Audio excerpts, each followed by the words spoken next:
Nous avons entendu les mots de Paul dans la deuxième épître aux Corinthiens. Et tout cela vient de Dieu, qui nous a réconciliés avec lui par Christ et qui nous a donné le ministère de la réconciliation. Laissez-moi vous amener dans 3 situations. Des situations que nous vivons avec les autres, avec nous-mêmes et avec Dieu. Élise et Maya sont les meilleures amies du monde. Elles se connaissent depuis l'école maternelle et aussi maintenant au collège. Elles se confient tous leurs secrets. Pendant les vacances, elles ont prévu de partir ensemble chez les grands-parents de l'Élise. Depuis des semaines, Élise attend ce voyage avec impatience. Mais 2 semaines avant le départ, Maya arrive à l'école avec des nouvelles. Figure-toi, ma marraine m'a invitée à passer les vacances à Londres. Maya se réjouit, elle veut absolument profiter de cette occasion. Élise ne la comprend pas. Mais tu as dit que tu viendrais avec moi chez mes grands-parents. Comment tu peux me laisser tomber comme ça? Maya se défend. Je ne peux pas changer d'avis. On y va une autre fois. Tu n'as pas le droit de me dire ce que je dois faire. Les 2 se regardent en colère. Elles sont déçues, toutes les 2, l'une de l'autre. Et tout cela vient de Dieu, qui nous a réconciliés avec lui par Christ et qui nous a donné le ministère de la réconciliation. Matthieu se regarde dans le miroir. D'un œil critique, il observe son corps, son jeune visage. Il fait une grimace. Il n'aime pas ce qu'il voit. Il est invité à cette fête, mais il ne sait pas s'il va y aller. Il pense au corps musclé des autres garçons, au corps qu'il voit tous les jours sur TikTok ou Instagram. Il se demande si son corps ressemblera à ces corps-là un jour. Ce n'est qu'à ce moment-là qu'il pourra sortir, aller à la fête, pense Matthieu. Ce n'est qu'à ce moment-là qu'il pourra se montrer aux autres. Alors il reste à la maison, seul, caché, enfermé derrière un idéal qui l'empêche d'être en paix avec lui-même. Et loin de Élise, Maya et Matthieu, il y a Carole. Carole a été à l'église pendant toute sa vie. Elle a souvent prié, remercié Dieu pour ce qu'il lui avait donné. Elle a eu une vie heureuse. Jusqu'au moment où son mari est décédé, il y a 6 mois. Soudain, il n'était plus là. Et Carole ne peut plus comprendre le monde depuis ce jour-là. Elle a cessé de prier, arrêté de remercier. En effet, à quoi bon remercier un Dieu qui, tout à coup, nous reprend ce qu'il nous a donné? Là où il y avait de la gratitude dans le cœur de Carole, il y a maintenant de la tristesse, de la colère, de l'incompréhension. Et de nouveaux sentiments s'installent. La frustration face à son destin, la jalousie envers tous ceux qui s'en sortent mieux. Voilà 3 conflits. 3 situations qui peut-être ressemblent à ce que nous avons vécu. Des conflits peuvent survenir dans tous les domaines de notre vie. Dans les relations avec nos plus proches, entre amis, en famille, entre voisins. Il y a des conflits brouillons, des conflits qui affectent des pays entiers, des conflits accompagnés de violence, des conflits armés. Et il y a des conflits plus discrets, des conflits que je mène avec moi-même, avec mon corps, avec ma façon d'être. Ou bien des conflits entre moi et Dieu, qui remettent en question ma foi et qui laissent en moi des questions et des doutes. Dans tout cela, Paul nous rappelle Dieu, qui nous a réconciliés avec lui par Christ et qui nous a donné le ministère de la réconciliation. Au moment du conflit, un fossé se creuse, une distance se crée. Là où il y avait une relation, il y a soudain de la froideur, du rejet. Dès les premières pages, la Bible nous raconte des histoires de chemins qui se séparent et des relations rompues. Caïn n'accepte pas qu'Abel soit mieux placé que lui auprès de Dieu. Rongé par la jalousie, il tue son propre frère. Jacob aussi envie la position de son frère Ésaü. Il lui vole la bénédiction et le droit d'ânesse. Les fils de Jacob jettent sans hésiter leur frère Joseph dans le puits et le vendent en Égypte plus tard. Gravement affectés par les conflits, les chemins des frères dans la Bible se séparent, créant une distance infranchissable. Et nous comprenons, les conflits traversent nos relations et ils ont la puissance de détruire notre vie commune.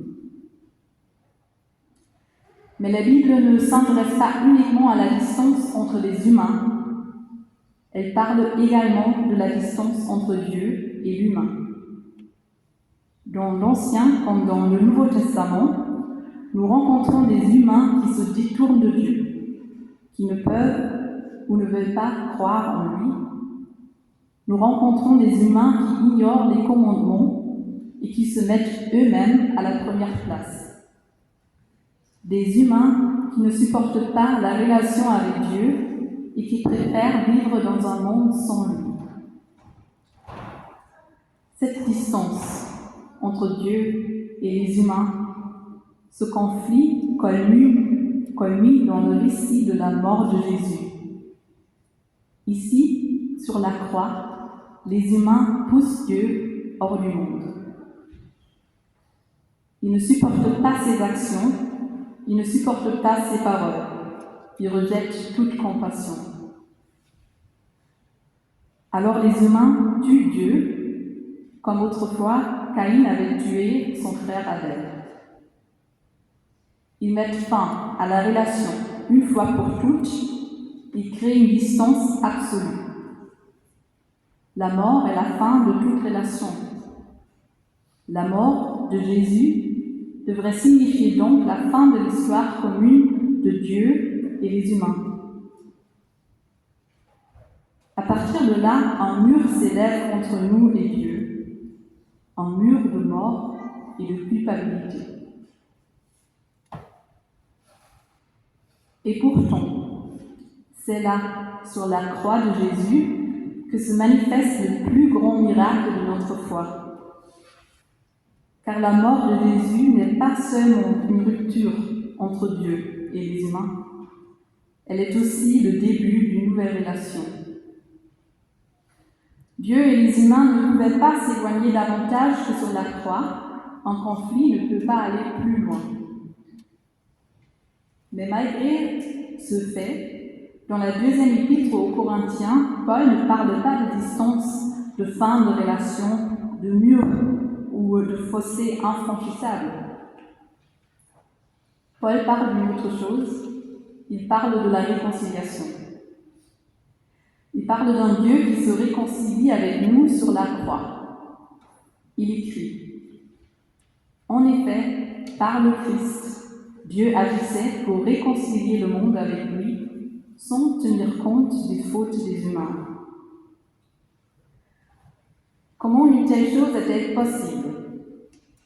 Comment la mort peut devenir un chemin de réconciliation? Comment une séparation devient le début d'une nouvelle relation? Je voudrais vous lire la phrase de la philosophe Hannah Arendt qui décrit ce miracle. Dans son livre Vita Activa, elle écrit ceci. Le remède contre l'irrévocabilité, contre le fait que l'on ne puisse pas défaire ce que l'on a fait, réside dans la capacité à pardonner. En pardonnant, elle dit, nous sommes libérés du passé, libérés des conséquences du mal que nous avons vécu, par exemple dans le cadre d'un conflit. Hannah Arendt décrit la capacité de pardonner comme une des plus grandes forces humaines. Grâce à cette capacité, nous pouvons agir librement dans notre vie. Celui qui pardonne n'est pas enfermé dans le passé, il ne tombe pas dans un cycle de reproches et de vengeance. Celle qui pardonne peut se détacher de ce qui l'a blessé et elle peut prendre un nouveau départ. En tant que chrétiens et chrétiennes, nous voyons que le pardon n'est pas une pure capacité humaine. Nous croyons que personne ne sait pardonner comme Dieu sait pardonner. C'est lui le premier qui accomplit le miracle de pardonner. C'est lui qui pardonne la mort de Jésus et qui pardonne à chacun de nous quand nous nous élevons contre lui. C'est Dieu qui peut abattre les murs. C'est Dieu qui franchit les fossés, qui réunit ce qui était séparé.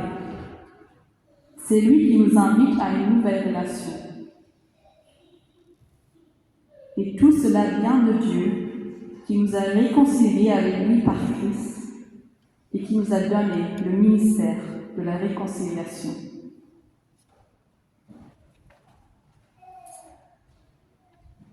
Nous, les humains, nous n'avons pas toujours cette capacité. Il y a des conflits qui font mal, même après des années, des blessures qui ne nous lâchent pas. Et cependant, nous pouvons inviter la puissance de la réconciliation de Dieu dans notre vie. Paul nous dit, soyez réconciliés avec Dieu. Laissez l'ancien derrière vous. Celui qui est en Christ reçoit un nouveau commencement, devient une nouvelle créature. Toute chose, toute relation devient nouvelle. Celui qui est en Christ n'est pas un prisonnier du passé, un prisonnier de la distance et du conflit. Christ a mis en nous la parole de la réconciliation. À nous, il a donné le ministère. De nous, il fait ses ambassadeurs. Ainsi, nous pouvons penser à nos propres conflits, avec les autres et avec nous-mêmes. Nous pouvons regarder ces conflits à la lumière du ministère que Dieu nous confie,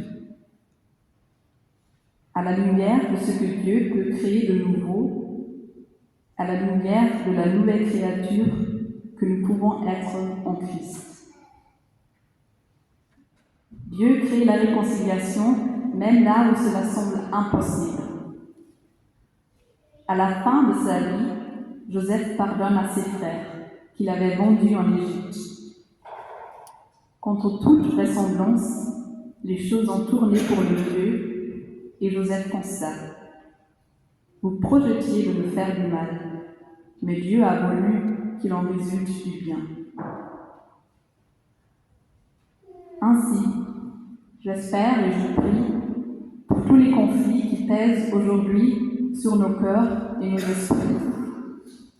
J'espère et je prie que Dieu crée du bien là où les hommes veulent du mal, que les choses anciennes passent et qu'un nouveau départ soit possible.